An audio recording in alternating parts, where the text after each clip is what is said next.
wedged between other islands of Indonesia lies Bali, a small volcanic island with mountains towering 10,000 feet above the sea. 1 million people live crowded together on this tiny island, most of them in little villages. This is the village of Doeloe. Here, as in other villages of Bali, life has changed little during hundreds of years. Homes are simple, the ways of living frugal. The staple food is rice. Here, drying on a roof, is rice, the most precious gift of nature. The good earth gives it generously to the people of Bali. Their implements of work are simple.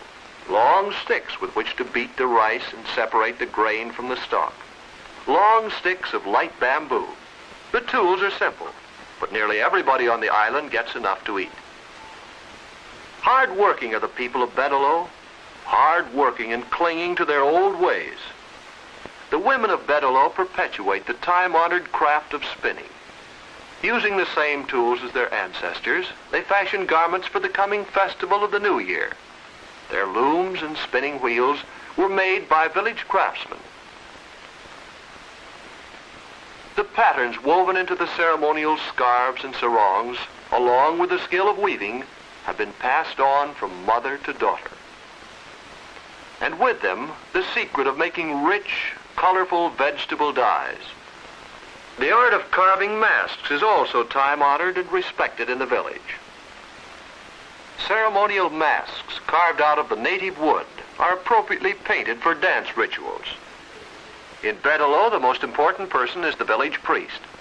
He has the knowledge, skill, and right to perform religious ceremonies, to interpret the meaning of signs and omens, and to conduct services.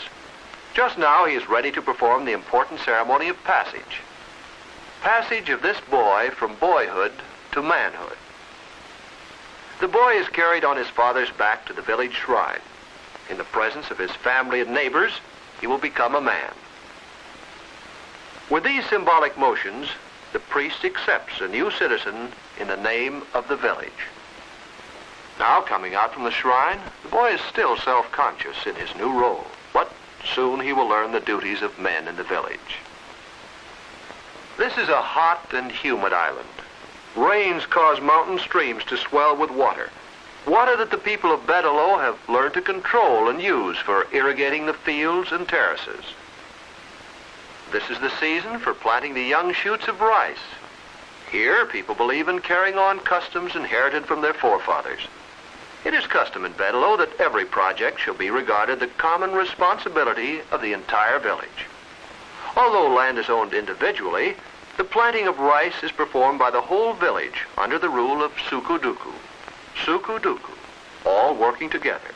First in one man's field, then in the field of his neighbor, till all the planting is done. Working together in planting and reaping the harvest. Working together in building the terraces that will bear the rich crop. Keeping the terraces from breaking down under the pressure of weather or water. Never ceasing to take care of the precious fertile soil, which needs constant attention, so that the tropical weeds will not creep over the planted acres. Rich are the colors of nature in Bali. Numerous are the native flowers. Brilliant like this orchid, or graceful like these water plants that have inspired many patterns on the ceremonial scarves and sarongs. Flowers also play their part in the dress of the women. Here, a young maiden is getting ready for a trip to town. She shapes her hair as tradition demands. She decorates the thick black hair with flowers. Flowers arranged in a special way to make her look beautiful, to indicate her standing in the village, and to please the gods she has been taught never to forget. She offers them an arrangement of flowers. Now she feels that she will be protected from evil on her journey. In long lines, the women file off to market in a town nearby. Heavy loads balance gracefully on their heads.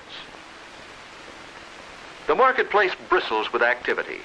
People from many villages meet in the market square. Red peppers are among the ingredients required for a good Balinese meal. Hot red peppers. and even hotter green peppers for the rice dishes of Bali, and onions to improve the flavor. Juicy limes and flowers will make good salad. Wrapped in banana leaves, the merchandise is passed from hand to hand by patient women traders. While many kinds of fruits are sold and bartered, news is exchanged on the busy market square. Overhead in the village and on the way to market, people have placed religious symbols to remind them of the presence of their gods. Small symbols for local gods, large offerings of flowers for the mighty gods of the island. With great skill and fine sense for color, the Balinese prepare their religious offerings. Time-honored rituals take place. Old legends are told by means of plays. In this legend, the struggle between good and evil is acted out.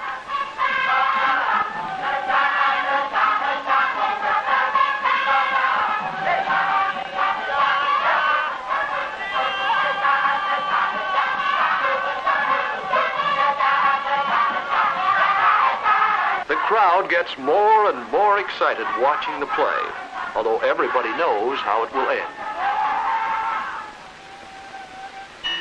Once a year, the villagers of Doeloe join neighbors from far and near across the island on the journey to a temple overlooking the ocean, a temple built on a picturesque bluff above the white surf. They carry food offerings that will be presented to the gods in spirit, but later will be eaten by the pilgrims themselves. Praying, they pass through the temple gates built in the traditional style of India, because much of the religion of Bali came from India, and with it the great legend of the Ramayana. Here a dance called the monkey dance or kachak celebrates the happy ending of the legend. In the story, Queen Sita, the beautiful wife of the holy King Rama, is kept prisoner in the castle of the demon Ravana. The monkeys helped King Rama to defeat the demons of Ravana and to liberate his queen.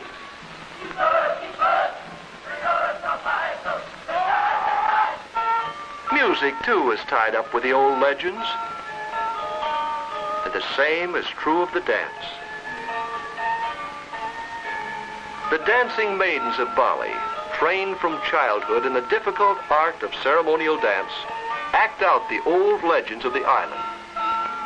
They dance to the chant of the storyteller, who explains their dancing for the spectators.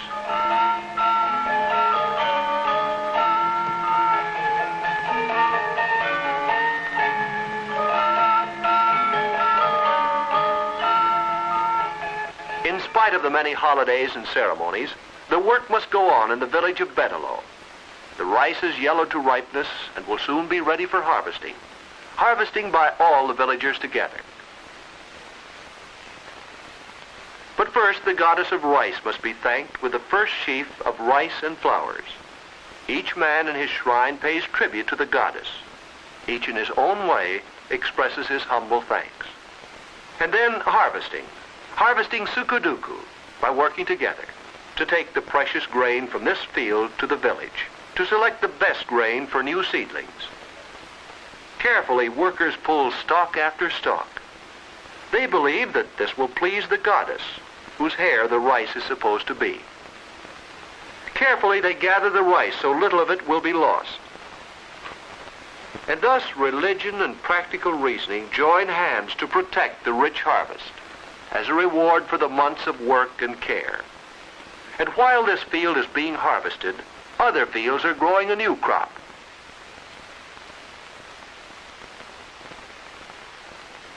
The Balinese pride themselves on being the most skilled of all rice growers.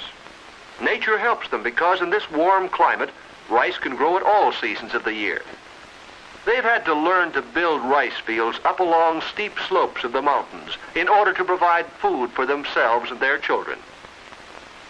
The land in Bali must yield many harvests to feed the 1 million people of this beautiful, tiny island, squeezed between the larger islands of the young Republic of Indonesia.